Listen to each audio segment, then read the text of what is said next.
What's intriguing to me in my simplicity, because I'm not a regular student of yours. I've come, you've come into my life a few different times over a great period of time. Right.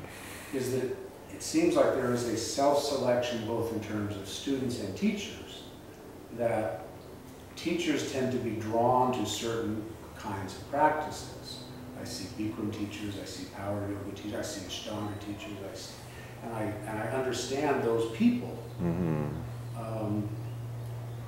What I find interesting, again, if I may, in watching your practice, you don't, or have decided not to bring the same pattern to your mat. You did have this sort of, I tried to. This transition. Mm-hmm. Right. Mm-hmm. And I mean, is that just age? Is it injury? Is it some message you've been given? Or?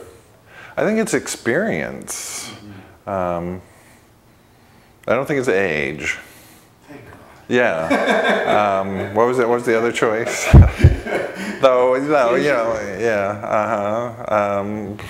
I certainly was injured doing the other approach numerous times, too many times.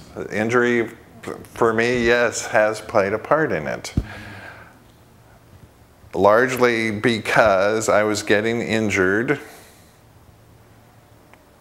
when I was overriding my common sense, trying to do what the teacher was saying, trying to posture myself, thinking that if I could just do that, then everything would be okay. And so, yeah, like getting hurt, you do learn not to do that. But, I think it's more, not age. Injury certainly played a factor. Age probably plays a factor too, but I don't really think that's it. I think it's experience. Yeah, well, it's like the more you play the game, the more you learn the notes. The more you stay with the fact, the more you start feeling the energy, then inevitably the energy will win. The movement of the life force will take over. And so like now I'm feeling like it's inevitable that no matter what style somebody gets into, it doesn't matter. If they just keep doing it, because it's actually the life force bubbling up through them as a healthy response out of their less than enlightened state, then it will self-correct. It might take a few lifetimes, or it might not. But like now I'm thinking it's inevitable that if you stay with the fact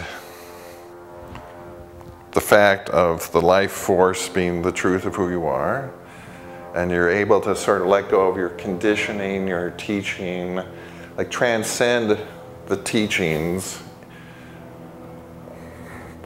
or really use the teachings to get into the actual experience, then because the experience is the life force being alive, then inevitably you will find yourself being enlivened by it, and it will transcend whatever path helped you get there. I'm calling that freedom style. So I'm sort of thinking all the styles lead to freedom style. I've never thought that before or said that before, but it's, sort of. It's like all the paths just get you to the place where you're trusting your own inner sense of what's right and what isn't. Realizing that trusting your own inner sense is a smart thing to do, because you're not just little you, you're the infinite being you.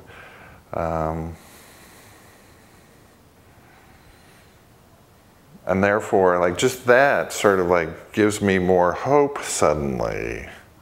Like I'm less judgmental about the yoga world. My judgment is more, oh, even though they're at the intermediate steps, say, I know, or I'm becoming more convinced that, yeah, inevitably it will bloom as, you know, the personal expression of that person's yoga. And it's not even yoga so much, just like, it's just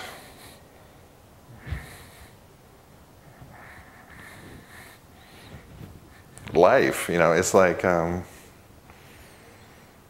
which is what yoga really is, like the art of living, not just the art of asana or the art of pranayama or the art of, you know, knowing the correct scriptures, but, you know, it's more like the art of living.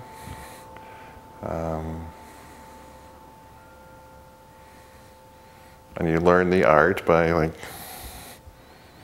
feeling what's alive as you.